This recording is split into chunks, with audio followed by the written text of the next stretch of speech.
Okay, let's move on. And you kind of already touched on this topic, and that's the topic of safety, which is a very important topic in light of the last couple of days. We've seen a really big spike in crime in and around VCU in the past couple of days, and it appears to be coming kind of the tipping point of what we've seen growing over the past year. What can we do to reduce the amount of crime? And this perception, I teach at VCU, so I talk to students every day. The perception is I'm okay when I'm on campus or in a campus building, but if I step off even a few feet, I've got to be worried. I've got to have somebody with me. I shouldn't be out at night. That's a serious issue, isn't it? And what can we do to solve that problem? Yes, Charles. I do criminal defense work, and I hear stories from all sides of an issue, but I'll tell you one thing specific. Nobody goes out planning to be a victim. It's incredibly important that we take care of where we're going and how we're going. Sometimes crime does happen, though, and that's where we need the police on the streets. We're never going to be able to eradicate all forms of crime. I wish we could. I wish we could live in utopia. That's not going to be the case. We have a spike in crime right now, and I've been in touch regularly with the police to make sure we're doing everything we can and they have the resources they need to combat this spike. But when you look at where the crimes are occurring and you look at the descriptions, you start to see certain things that are coming out of those. Remember the bandana bandits from a few years ago? Crime spree like no other.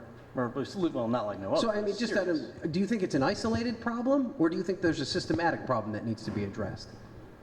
Is it just a period in time that we're going through, or? Historically, there have been spikes in crime. When you get a few people off the street, those crimes disappear. Good example, a few years ago when I was on council, Lieutenant Capriglione and I were at a meeting, and he told me, look, we arrested this guy. It was for trespassing. We ended up finding some drugs on him.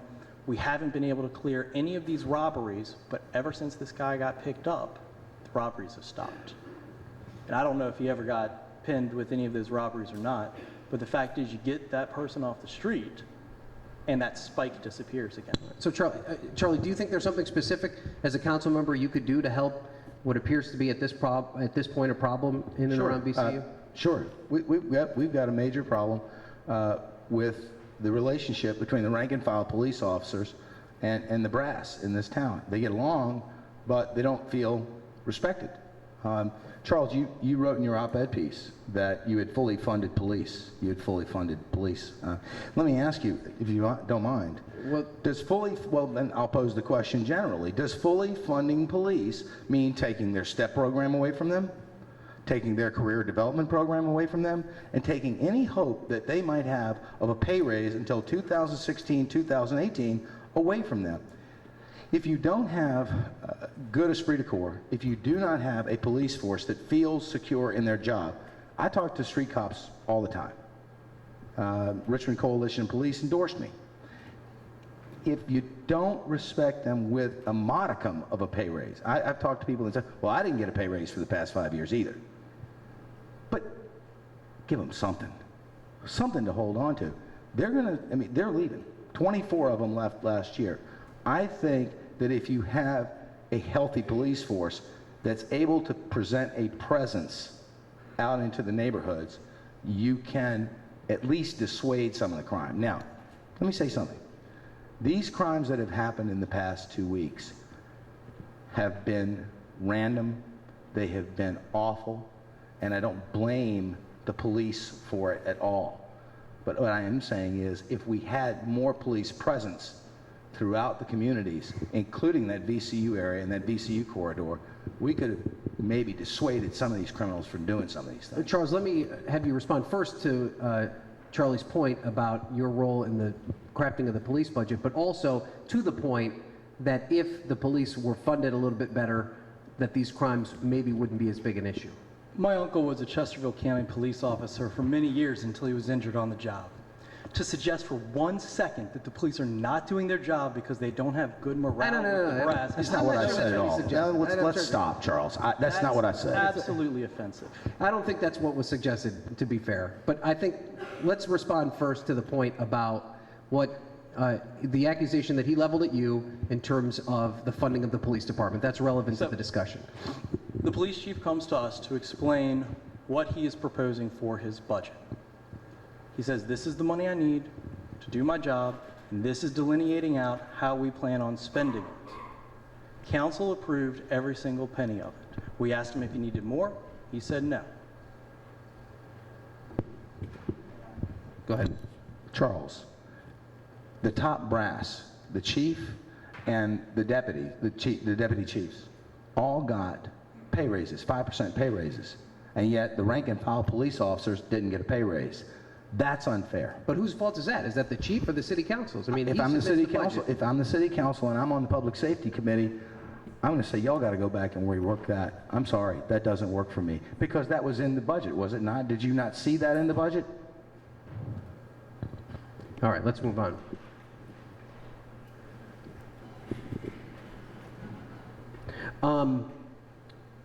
Let's move on to something completely different, and that's we talked about this in the first exchange. Let's talk about it again, and that's the Redskins, which obviously impacts your district heavily as well.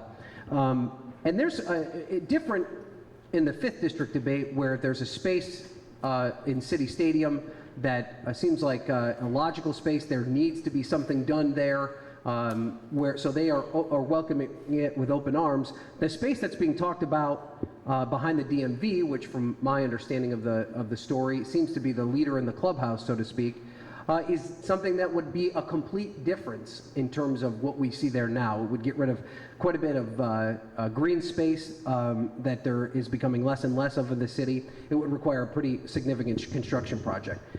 Charlie, do you think that that's where it goes? And if you do think that's where it should go, would you advocate for it as a city council? I don't think that's where it goes. I think it goes to City Stadium. You've got a football field there now. You put a second football field there, and you do investments around the area. You get Dan Snyder, who's got plenty of money, to put up money to put his offices there for the coaches and film facilities there.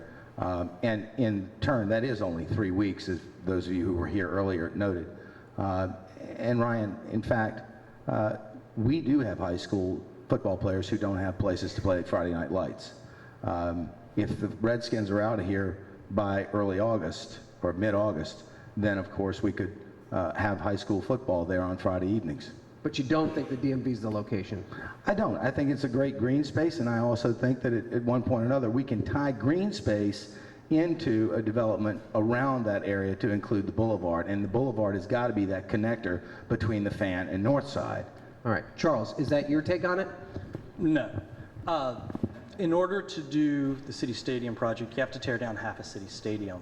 The Redskins are requiring 2 fields side by side, 2 full football fields side by side. There's not enough room in City Stadium as it is.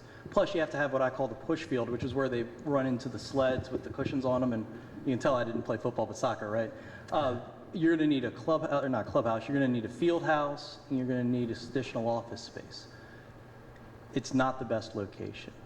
Realistically, no decision has been made on this, certainly not by council, who gets final say. To my knowledge, no decision was made on this by the administration, and I had a conversation about this with the mayor yesterday. However, when you look at that space, there's a very wooded area, and there's not a wooded area.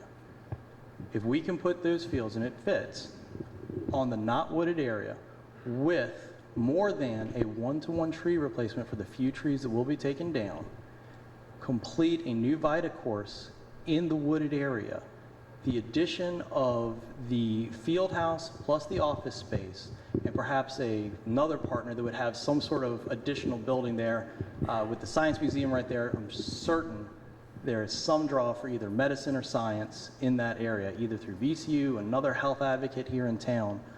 We have an opportunity for an economic bolster, now it's only 3 weeks a year, in the 2nd district to help our businesses and to encourage our residents. In addition to that, I believe the stadium, the baseball stadium, ought to stay in or almost exactly where it is. This is becoming an opportunity for the boulevard to grow into a sports area, a retail area, something that is known far and wide to bring people in. And we're not there yet. We still got to build consensus in the community. And if the consensus in the community is no, we don't want it here, then I am happy to accept that. But I'm not going to turn something down that has the opportunity to build up our area just because. The baseball stadium was going to be my next question. So, Charles, just to, you've already kind of made your point on that, but to specifically ask you, does the baseball stadium get torn down and a new one built? And if so, should taxpayer dollars be part of that project? I would prefer taxpayer dollars not be part of that project. I've looked at a bunch of studies. The majority of them suggest taxpayer dollars are not best spent in stadiums. However, I would like to see the baseball stadium stay where it is, or at least within that general area of north of the railroad tracks, south of 6495. I think we have an opportunity here to work with local as well as national businesses to find a way to make it work. There's a million proposals out there about how to do it, but we got bigger fish to fry in the city than just a stadium. I want to see a stadium built. I have no intention of losing the squirrels, but we got some core service issues that we also need to address. All right, well, Charlie, I want your take first. Is the boulevard the place for the ballpark, or should it go to Shockoe Bottom? But I always kind of chuckle. You don't know me, do you? Well, I do know you. But I always kind of chuckle when I hear this debate about baseball, and you've obviously been very connected to it, because everybody always talks about, well, what's it going to take to build a baseball stadium? And then I always think to myself, $25 million, right? I mean, where's $25 million coming from? And should it come from city taxpayer dollars or regional taxpayer dollars? First of all, it's not 25 million, and it's not 50 million like has been bantered about in the press either. Sugarland, Texas just built a baseball stadium. Sugarland, Texas, an outlier to Houston, $38.5 million. And they use the same team that I brought to Richmond, opening day partners, to build their stadium.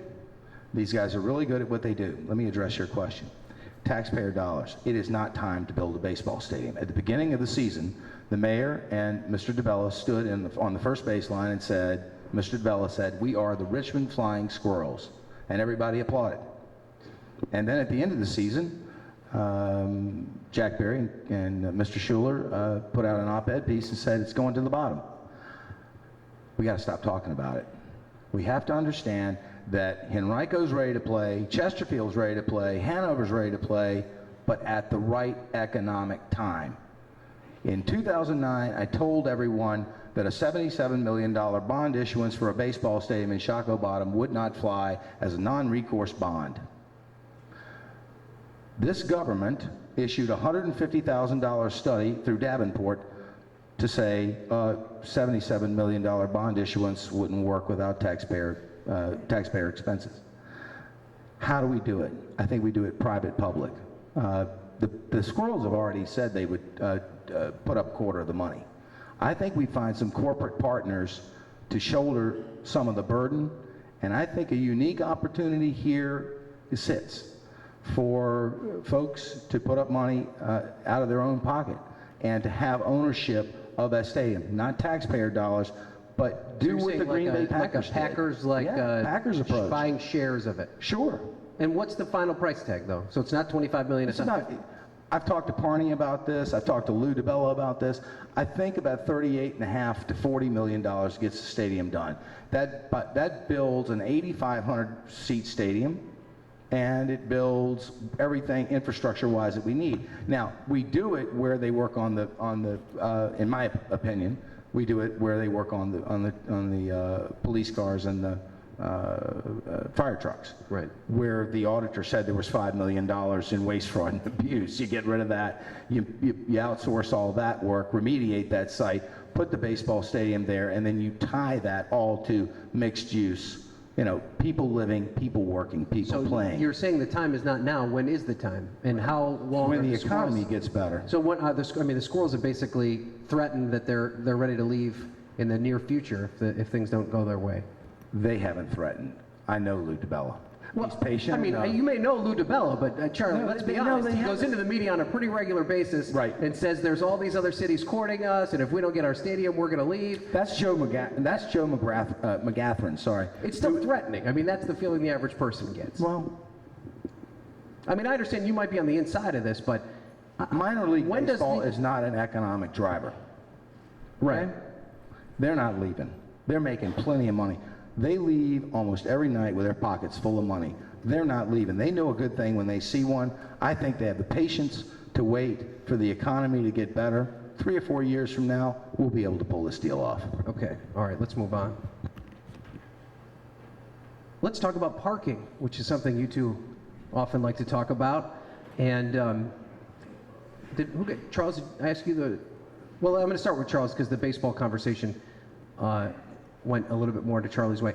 You guys obviously had a very public, I don't know if spat is the right word, but you had a differing opinion about the situation with overnight parking and parking in areas around bars in the Fan. And I mean, I think we do a lot of stories about people complaining about parking in the Fan, not only from residents but business owners.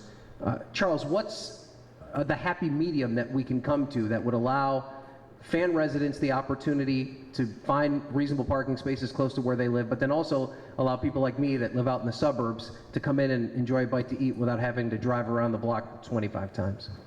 That's a constant struggle. And if you ask different parking experts, they'll give you different parking answers. On West Broad Street, I proposed everybody come together, sort out what really everyone could agree to, and then we would implement that change. My opponent said we need to change the times to 2:30 a.m. to 4 or 6 a.m. Then he changed his mind and said, I'm going to immediately take down the signs if I was the councilman. It's illegal to do that, but that's what he said. And then he finally said, well, all right, Charles's way is the right way, but I would have done it faster. The normal process for taking down parking signs is approximately 90 days. I got it done in 45. By using the information available to me. Where did that information come from? By being willing to take the time to sit down with people and talk about what they really wanted, and by being willing to sit down and read the city code, read the state laws, understand what we are allowed to do and what we're not allowed to do, instead of just guessing or shooting from the hip. In the rest of the Fan, West Gray Street, last week we opened up 20 guaranteed spaces and eliminated at least four loading zones, opening up another 10, 15, 20 spaces. A couple years ago, I convened a group of people, including restaurant owners, business owners, public works, public utilities, the mayor's office. We literally walked what was going to become the Arts District, and in one afternoon opened up 86 new parking spaces downtown in the 2nd District, so people had better opportunities for parking. The Fan is exactly the same. There are some laws that are incredibly frustrating. City and state laws forbid us from parking between 20 and 30 feet from a curb or an intersection or a handicapped ramp.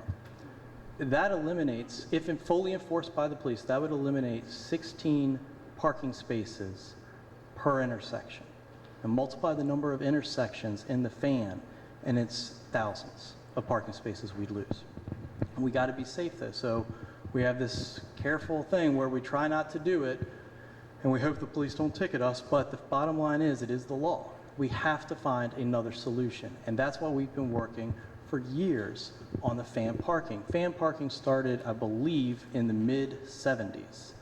And since that time, it's been tweaked and prodded into its current situation. And even now, on Monday night, there was an update at the West Avenue Association saying what the next steps were for their street, because as part of Zone 1, they're looking for additional changes to the parking zone.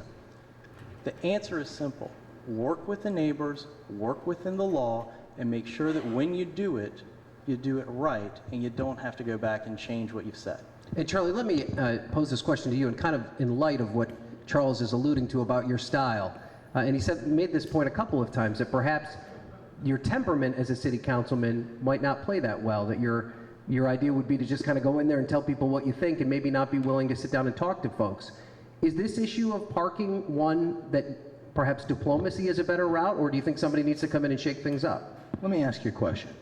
If you got 90% agreement between the residents and the business owners on Broad Street, what diplomacy is needed? You still have You're to right. follow the law. You write, well, I'm not a lawyer, Charles, I'm a businessman. You write the legislation and you get the signs taken down. His characterization of me is that I'm going to be out there with pliers and a ladder. That's not what I said. I'm mischaracterizing what I said. What I said was, write the paper and do the people's will. And if you depend on the mayor's office, it's going to get dragged out. You were in the meeting, I believe, on Broad Street where a police officer showed up. Brass plate showed up, gold shield, I should say, showed up and said, I'm here for a meeting. And we all said, great, a police officer showed up for a parking meeting. No, I didn't come here for the parking meeting. I came here to be on radio. Oh, well, the radio station's WRIR and it's upstairs. Oh, okay. Then all of a sudden, somebody from the mayor's office shows up and says, is this the parking thing? Oh, okay. Well, we decided to let it go ahead and get done. The signs will be down next week. Is that how it works? Or do we have a city council person who listens to both sides of the issue, sees that there's massive agreement, and does something about it? All right, well, you make one last point on this, and then we've got to move on. There was massive agreement between the businesses and the residents. There was not massive agreement between the police, the administration, the businesses, the residents. You got to bring everybody to the table because it's not any one person's option. We're all in this together. Now, Charlie's going to put in a paper to have him removed. First thing that happens with that paper is the pause button gets hit for 60 days by law while the administration looks at it, decides how they feel about it, and only then can it be released to a subcommittee of council. And only All right, then... well, let's not get into the minutiae of council. The But point I mean, you're is, making it's a your point. 90-day process his way. I got it done in But 45. I mean, Can I say one I know thing? you said you can't wait for the mayor's office, but you have to have the mayor to have something like this done, right? This is the problem with Richmond city government. It's broken. We implemented this new form of government in 2005, and what have we gotten for it? We've gotten studies, we've gotten, well, it has to go here, and then it has to go there, and then it has to go over here, and when you say bring everybody to the table, Charles, these are the people that need to be at the table, not the police, not the mayor. If it's their will to get something done, and I'm a populist at nature, Ryan. I mean, that's my nature. Let's get it done. So Let's are cut you the- advocating for getting rid of the strong mayor form of government? Because that would No, require... a I'm certainly constitution. not, but I am for getting rid of the wasting of time, the wasting of money. The time it takes to get a piece of legislation through. I mean, those people on West Gray Street said, this will alleviate parking pressures on our street. It'd be great. The businesses said, we want it. Okay, why can't it happen in 60 days? Because the law won't allow it, Charlie. Okay, we're not going to... Then the law needs to change. Okay. So let's now, we have about 10 minutes left, and that'll give us a little bit of time for closing statements, but I also want the opportunity for each of you to ask each other a question. So Charles, you can ask Charlie the first question.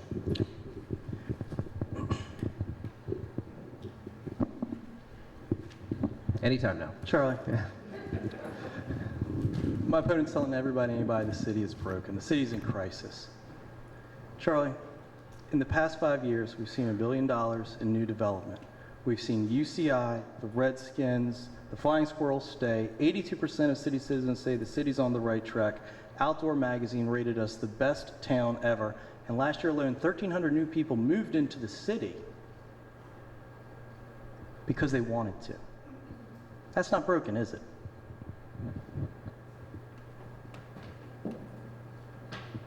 Charles, listen to you. If I've got business people in Hanover County that I know that want to move a business here, but won't do it in Scott's Addition because they're worried about the streets being broken and their trucks taking a beating, that's a problem. If I've got middle class, upper middle class families, when I go door to door saying, Charlie, after 5th grade, yeah, Fox is great, Holton is great, but I gotta go to the counties. That's broken. It's funny, you and I just look at the world a little differently. I see a city that I understand because I've lived here all of my life. And I still don't understand why they cut the side of our streets up, sleeve the gas lines, sleeve the water lines, and didn't think to pave our streets back. They just patched them back and said that's good enough. That's broken. Sidewalks, broken. Water bill, before you even flush a toilet or you turn on a sink, $50. That's broken. We need a council that will start to focus on real, everyday problems of the people of this city. Okay. All right, Charlie, your opportunity to ask Charles a question now. Now you have to give me a minute.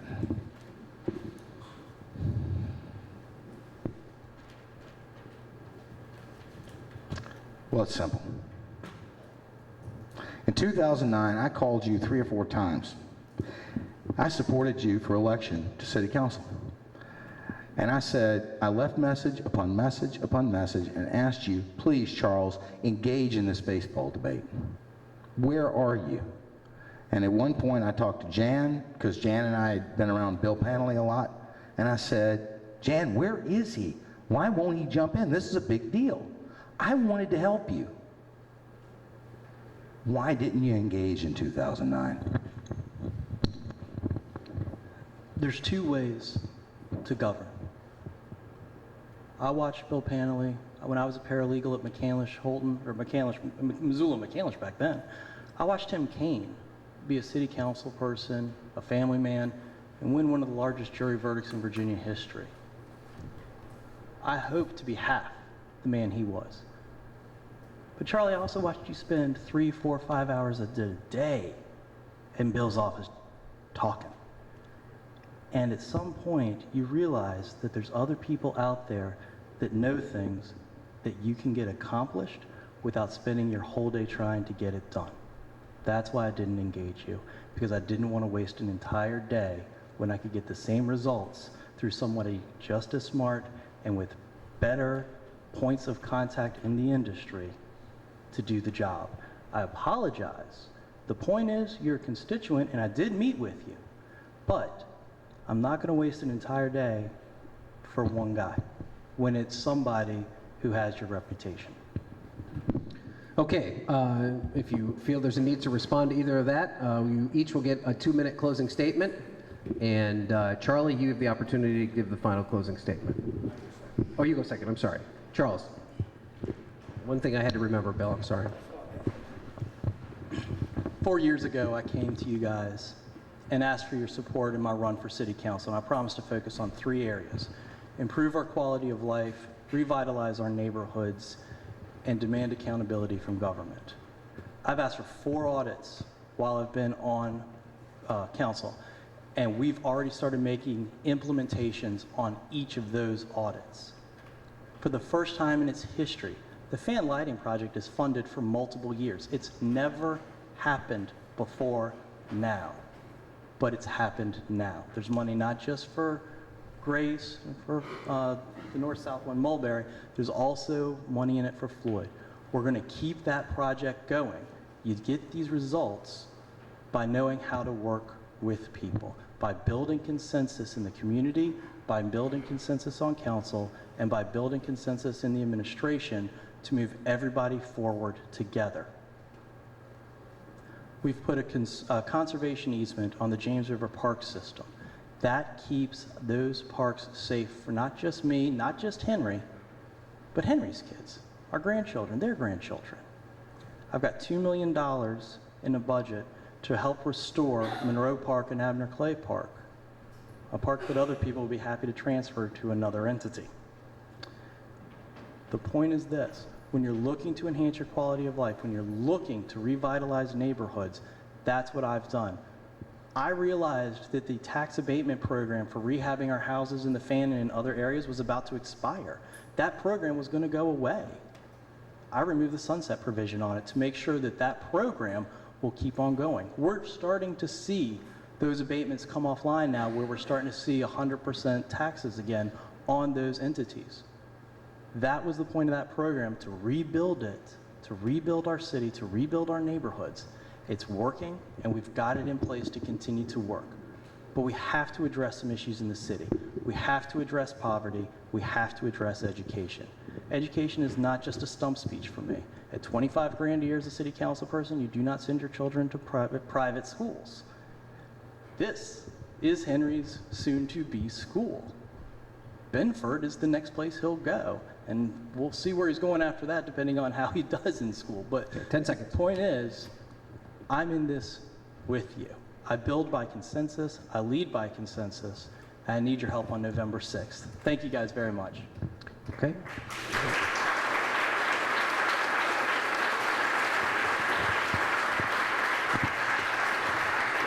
Charlie, go ahead. Brian, thank you for coming here. And I want to thank the Fan District Association, my fellow board members, for hosting this.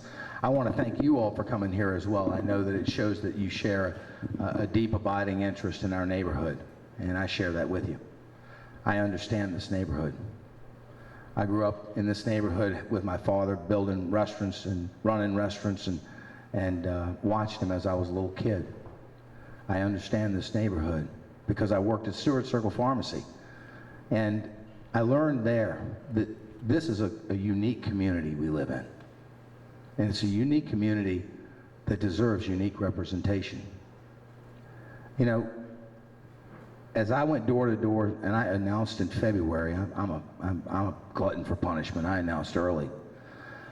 As I announced and went door to door, I heard one theme over and over. Charlie, if we don't do something about the middle schools in this city, well, then we're going to have a problem. I've got to leave. I will work diligently with our school board representative, if you heard the first debate, to go line by line to make sure that the funding is there to bring an IB school north of the James River. That's got to happen to keep families in the fan. Secondly, we have got to fix the streets and the sidewalks in this city generally, but in this district specifically. We are the fan district, folks. It is not right that there's a speed bump at the 1200 block of Park Avenue where there's a gash in the street. What are we going to do? Pull up the Belgian blocks and repave the street after we've repaved the street, after we've repaved the street, after we've cut the street up? I want to be your pair of eyes. I want to be that person that's out there looking out for you every day on the street, working. I need your help on November the 6th. I have appreciated being a part of the Fan District Association. Those park cleanups, there's one next weekend, mean the world to me. 10 seconds. On November the 6th, you've got a stark choice here. There's his way and my way, and we respect each other. But I will tell you, I'm right. You need an advocate. Thank you very much.